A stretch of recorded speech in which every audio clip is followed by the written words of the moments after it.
নির্মূল, চোর ডাকাত সন্ত্রাস মাদক নির্মূলের জন্য বিভিন্ন রকম বক্তব্য দিয়ে গেলেন এবং আমি আমার কমিটির পক্ষ থেকে সবাইকে আন্তরিক ধন্যবাদ এবং শুভেচ্ছা জ্ঞাপন করছি। তার পাশাপাশি সমস্ত বক্তব্যের মূল সার কথা হলো এই অত্র অঞ্চলে চোর ডাকাত সন্ত্রাস মাদকের কোনো উপস্থিতি থাকতে পারবে না। আপনারা কেউ হতাশ হবেন না। ভালো কাজ করতে গেলে প্রথমত লোকের সংখ্যা কম হয়, ধীরে ধীরে ভালো মানুষগুলি যখন সুফল পায় আস্তে আস্তে এসে ভিড় জমায়। খারাপ মানুষের সংখ্যা বেশি না, অত্যন্ত নগণ্য। অতএব আতঙ্কিত হওয়ার বা ভয় পাওয়ার কিছুই নেই। আমরা সবাই এই জনপদে বসবাস করি, আমরা সবাইকে ব্যক্তিগতভাবে পারিবারিকভাবে চিনি। কার রেডিয়েশন বা কার লিমিটেশন কতটুকু আছে তাও আমরা ভালোভাবে জানি। অল্প কিছু মানুষ এই অঞ্চলে বিশৃঙ্খলা সৃষ্টি করবে সেটা হতে পারে না, এটা কোয়াইট ইম্পসিবল। আপনারা শুধু আমাদের সমর্থন করবেন। প্রধান বক্তা বলে গেলেন যে সার্বিক সকল রকম সহযোগিতা আমরা করব এবং আমরা তাকে একমাত্র কি করব, সাপোর্ট করব।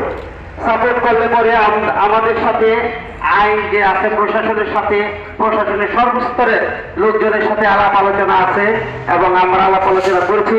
রাজনৈতিকভাবেও আমি মামলা করে দেবো, ডাইরেক্ট ডাকাতির মামলা করে দেবো। র্যাব এসে ধরে নিয়ে সাহায্য করে দিবে, আমি একাবাদী হবো, দায়িত্ব নিয়ে বাদী হবো।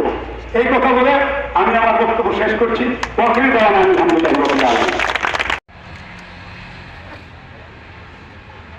হাজার কারুয়া আর একটা ঢিলা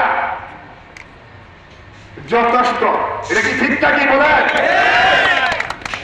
চোর যত বড় শক্তিশালী হোক, ডাকাত যত বড় শক্তিশালী হোক, চোর চোর ডাকাত ডাকাত হোক, এটা সমাজে তার কোনো স্থান নাই, সমাজে কোনো বড় কথা তার নাই। চোর চোর ডাকাত ডাকাত এটার কোনো ই নাই। যেটা কাজের শিকদার বইলে গেছে 5টা লোক, চোখের দেখা 5টা লোক এখানে ফটফট করে আমাদের কাছে কিছুই না, কিছু না, মুসা মুসা। এই 5টা লোক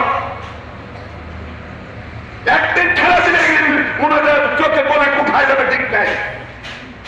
আমি অনুরোধ করবো, জাসিদুল্লাহ বলছে, গান্ধী সুন্দর বলছে যে 5টা লোক, আপনারা সোজা হয়ে যান। বহু দেখাইছেন, বহু করছেন। আমাদের 2টা স্কুল আছে, একটা ওয়াহাদারি বাড়ি হেঁটে খেয়েছে আর শতবাড়ি একটা 2টা স্কুলে খাইছি যথেষ্ট।